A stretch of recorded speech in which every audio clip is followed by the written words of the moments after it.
red, y esta vez vamos a estar conversando con ustedes sobre este libro, Crónica secreta de la economía chilena, del autor Carlos Tromben, que es periodista, es escritor también, y que a lo mejor a ustedes les suena porque ha estado mucho tiempo entre los más vendidos, no solamente ahora con Crónica secreta de la economía chilena, sino con el libro Huáscar también, que algo vamos a tocar de ese tema porque es todo un fenómeno en Chile y en Perú. Carlos, ¿cómo estás? Muchas gracias por acompañarnos. Muy buenas noches, Beatriz, ¿qué tal?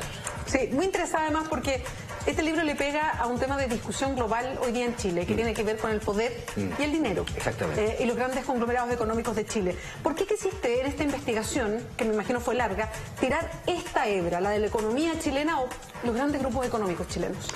Hay un tema con la actualidad que se está problematizando, ¿no es cierto?, desde 2014, cuando comenzaron las investigaciones sobre las relaciones entre dinero y política, y yo me propuse buscar el origen remoto, si tú quieres, de esa relación, ¿no?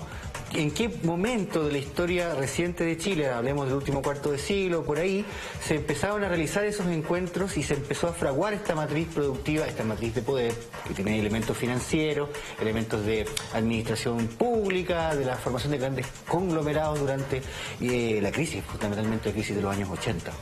El libro abarca los años entre el 74 y el 94 como foco de investigación.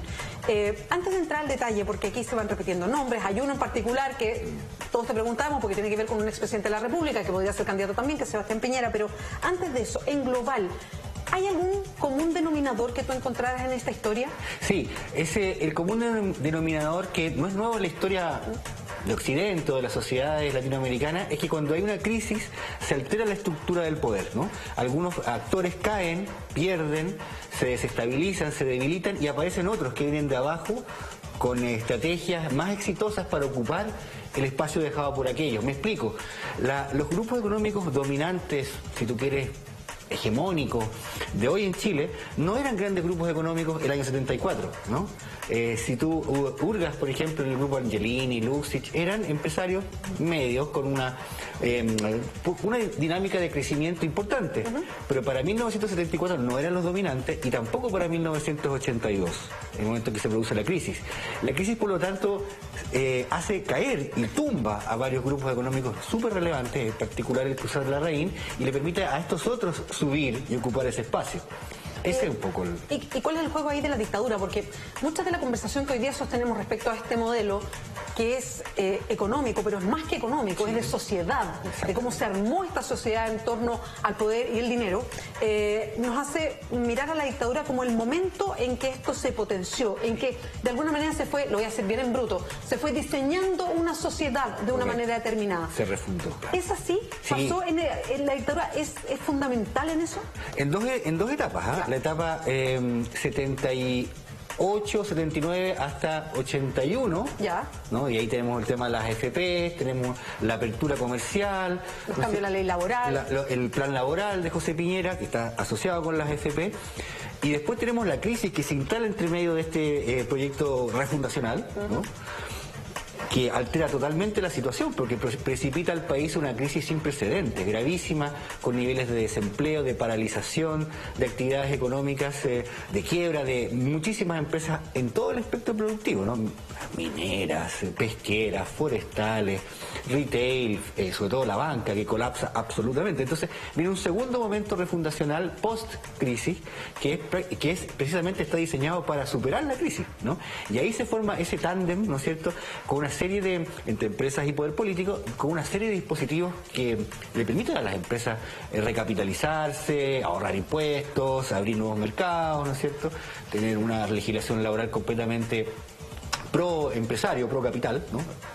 Y eso ocurre entre los años 85 y 89.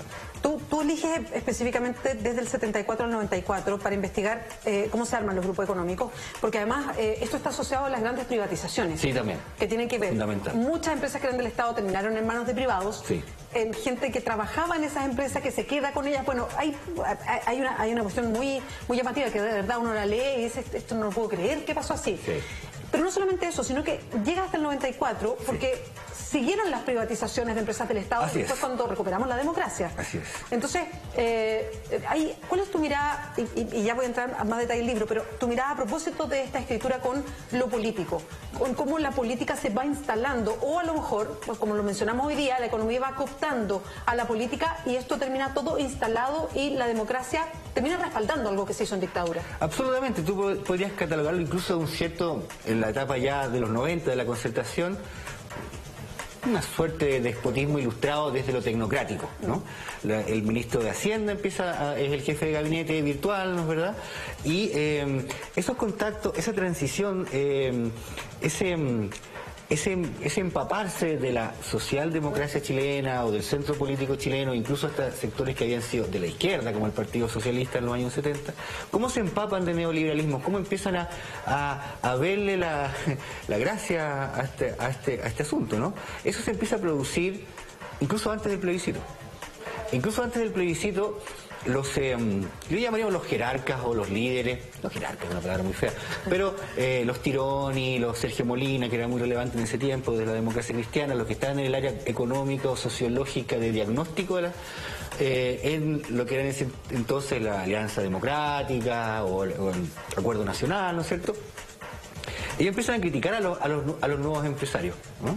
A los nuevos empresarios, a los nuevos grupos económicos, los grupos emergentes, que eran Luxich, públicamente, ¿no? Porque esos empresarios ya estaban haciendo uso de todos estos mecanismos que después iríamos conociendo, como el FUT famoso, ¿no es cierto? Como los canjes de deuda externa, ¿no? Entonces, lo dejamos ahí, dejemos en pausa esa crítica de Tironi y Molina a Andrónico Luxich, por una operación en particular con una empresa minera. Y después nos enteramos que en el año 88, durante el plebiscito, toda la red informática para hacer el seguimiento y el conteo paralelo al plebiscito, ¿sí? De Arica Magallanes, haciéndolo. Me acuerdo. ¿Quién la hizo? BTR, Grupo Luxich. Aportó todos los equipos, ¿no?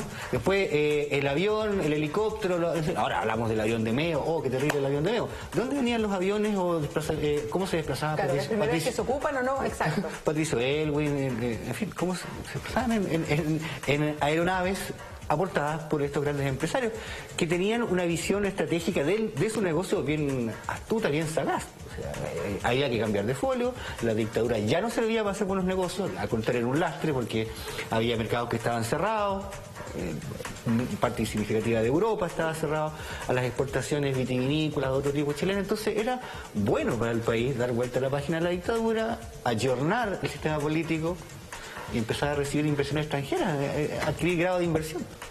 Crónica secreta de la economía chilena es el libro del que estamos hablando, es de Carlos Tromben. Tenemos este libro para regalar a ustedes que siempre están tuiteando, haciendo preguntas, comentarios.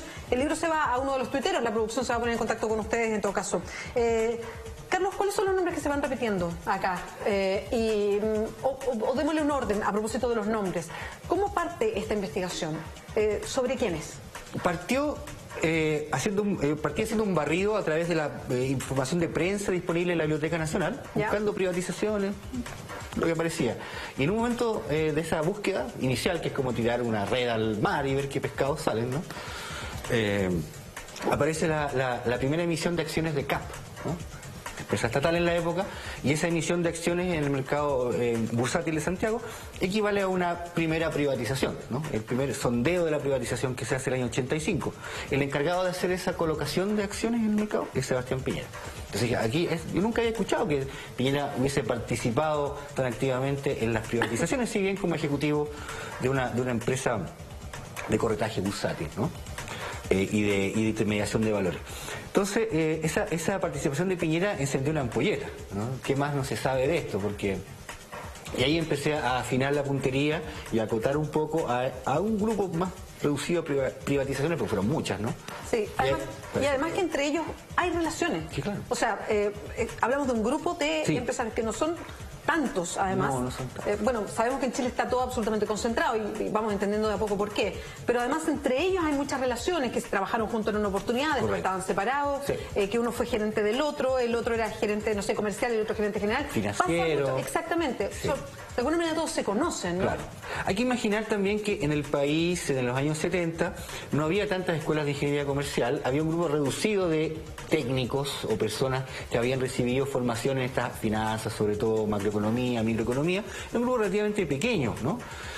Para un país que no era tan chico en ese momento. Entonces, esas personas tienen un conocimiento privilegiado para entrar a trabajar a las empresas cuando se produce el primer experimento neoliberal en los 70, ¿no?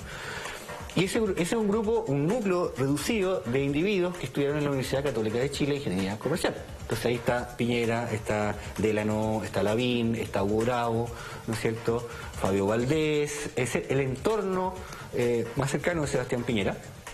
Y todos ellos en la refundación, estamos hablando ya de los 80, fines de los 80, ellos están colocados en empresas financieras, ¿no? Y ahí se produce una gran expansión del mercado financiero chileno, ¿no?